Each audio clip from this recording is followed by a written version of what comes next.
यो चाहिँ पल्सरको half engine बनाउन लगाएको है। हाफ इन्जिन बनाउनलाई के सामान चाहिन्छ भने म देखाउँदैछु है।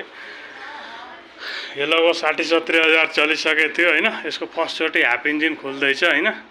अब हाफ इन्जिन खोल्नलाई के खोल्नु पर्छ, हाम्रो चाहिँ यो क्लच प्लेट ठिक छ हैन। मैले क्लच प्लेट चाहिँ फेरिएन हैन। केम चेन चाहिँ यो छ हैन। अब यसमा के सामान लाग्छ म देखाउँछु है। हाम्रो चाहिँ एउटा पिस्टन भयो हैन। यो चाहिँ हाम्रो यहाँ हेर्न सक्नुहुन्छ हैन। यो चाहिँ एउटा पिस्टन हो पल्सरको हाफ इन्जिन बनाउनलाई। यो एउटा केम चेन गाइड हो। यो चाहिँ गाइड हो। एउटा लिक्विड ग्यास्केट। त्यसपछि यो भेल हो हैन। यो चाहिँ हाम्रो दुईटा भेल हुन्छ हैन। त्यसपछि भेल आइल सिल हो। ओरिजिनलै सबै सामान हो हैन। यो चाहिँ एउटा ग्यास्केट हो।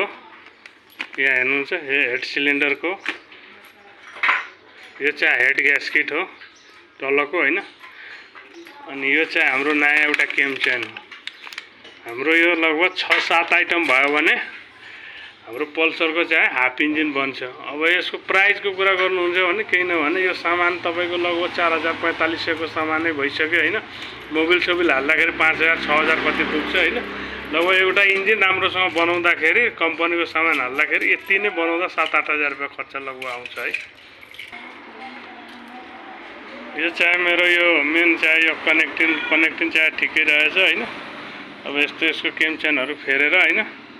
अब यसको मैले हाफ इन्जिन चाहिँ फिट गर्छु। अनि आवाज परफर्म कस्तो हुन्छ एकदमै राम्रो हुन्छ। यो फर्स्ट चोटि खोल्दैछ। अरु चाहिँ यसमा केही छैन। फुल इन्जिन खोल्नु पर्दैन हैन।